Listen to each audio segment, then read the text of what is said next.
यह कहानी बहुत प्राचीन है। उस समय श्रवण कुमार नाम का एक बालक था। उसके माता पिता अंधे थे और उन्होंने श्रवण को कई मुसीबतों का सामना करते हुए पाला था। श्रवण कुमार बचपन से ही अपने माता पिता का बहुत आदर करता था। जैसे जैसे श्रवण बड़ा होता गया, उसने घर की जिम्मेदारी अपने कंधे पर ले ली। वह रोजाना सुबह उठकर सबसे पहले अपने माता पिता को स्नान कराने के लिए तालाब से पानी भरकर लाता था। इसके बाद वह तुरंत जंगल की ओर लकड़ियां चुनने जाता। फिर लकड़ियां लाने के बाद श्रवण चूल्हा चलाकर माता पिता के लिए खाना बनाता था। श्रवण को इतनी मेहनत देख उसकी माँ हमेशा उसे टोकती थी। वह कहती थी, श्रवण बेटा, तुम इतना सारा काम अकेले क्यों करते हो? खाना तुम मुझे बनाने दिया करो, मैं आसानी से बना लूंगी। इसके बदले तुम थोड़ा आराम कर लिया करो। माँ की इन बातों को सुनकर श्रवण कुमार कहता, नहीं माँ, मैं ये सारे काम आप लोगों के लिए ही तो करता हूँ। भला अपने माँ बाप के लिए किए गए कामों में कैसी थकान, उल्टा मुझे तो खुशी मिलती है। श्रवण कुमार की इन बातों को सुनकर उसकी माँ भावुक हो गई। वह रोज भगवान से प्रार्थना करती, हे प्रभु, इतना ध्यान रखने वाला श्रवण जैसा बेटा हर माता पिता के घर पैदा हो। श्रवण के माँ बाप नियमित रूप से भगवान की आराधना करते। वह उनके लिए फूल और पूजा की अन्य सामग्री लाता, फिर खुद भी बिना देर किए माता पिता के साथ पूजा में शामिल हो जाता था। श्रवण कुमार धीरे धीरे बड़ा हुआ और जल्दी से घर के कार्यों को खत्म करके बाहर काम पर निकल जाता था। एक दिन श्रवण अपने माता पिता के साथ बैठा था। तभी उन्होंने श्रवण से कहा, बेटा, तुमने हमारी हर ख्वाहिश पूरा की है। अब हमारी केवल एक ही इच्छा है जिसे हम पूरी करना चाहते हैं। यह सुन श्रवण ने उनसे पूछा, ऐसी कौन सी इच्छा बाकी है जिसे आप पूरा करना चाहते हैं?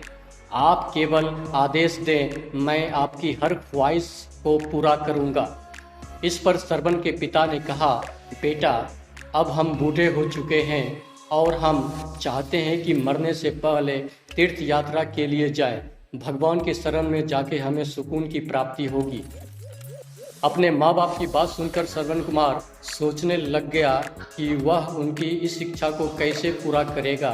उस समय बस और ट्रेन की सुविधा नहीं थी, साथ ही उसके माता पिता देख भी नहीं सकते थे। ऐसे में उन्हें तीर्थ यात्रा कराना भला कैसे संभव हो पाता।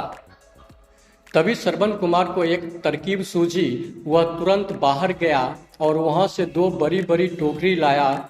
उसने उन टोकरियों में एक मजबूत डंडे में मोटी रस्सी के सहारे लटकाकर एक बहुत बड़ा सा तराजू बना लिया।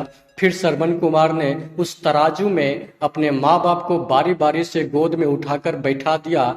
उसके बाद तराजू को अपने कंधे पर लेकर उन्हें तीर्थ यात्रा पर लेकर निकल पड़ा। वह लगातार कुछ दिनों तक अपने माता पिता को एक के बाद एक सभी पवित्र स्थानों पर घुमाने लगा। इस दौरान श्रवण कुमार ने अपने माता पिता को प्रयाग से लेकर काशी तक के दर्शन कराए। माता पिता को घुमाते समय श्रवण कुमार उन्हें उन जगहों के बारे में बताता भी था, क्योंकि वह आंखों से नहीं देख सकते थे। अपने बेटे की मेहनत को देखकर उसके माता पिता बहुत खुश थे।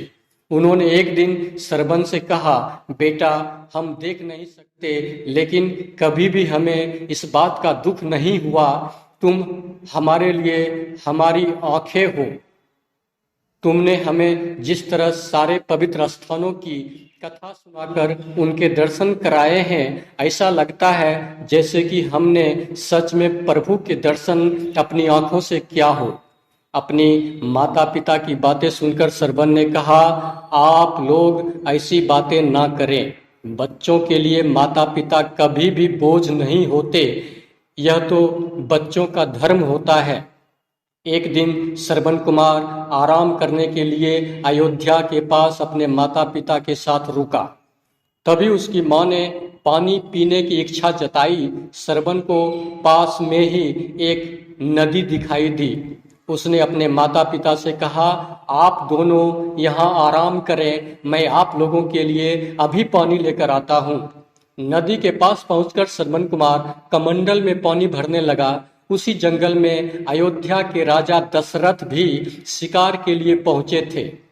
पानी में हलचल की आवाज सुनकर उन्हें लगा कि कोई जानवर पानी पीने आया है। उन्होंने बहुत देखने के बाद केवल ध्वनि सुने और अपना तीर चला दिया। दुर्भाग्य से वह सीधे सरवन कुमार को लग गया।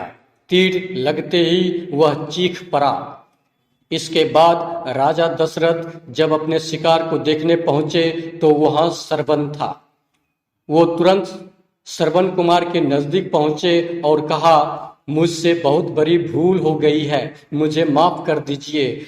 मुझे बिल्कुल नहीं पता था कि यहाँ कोई मानव होगा। मैं इस गलती का पश्चाताप करने के लिए क्या करूं कि तुम मुझे माफ कर सको।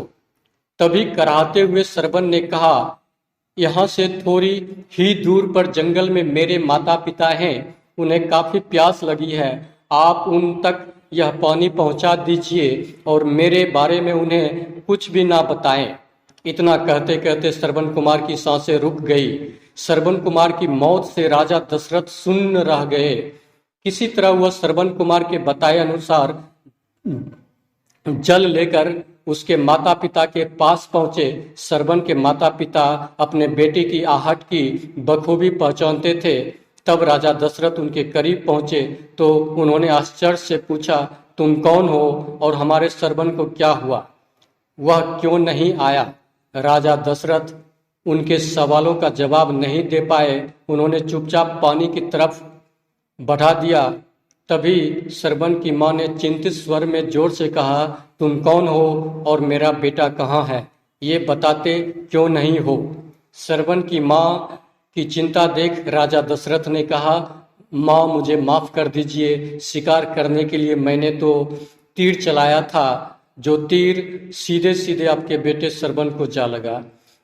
उसने मुझे आप लोगों के बारे में बताया, इसलिए मैं यहाँ पानी लेकर चला आया। इतना कहकर राजा दशरथ चुप हो गए।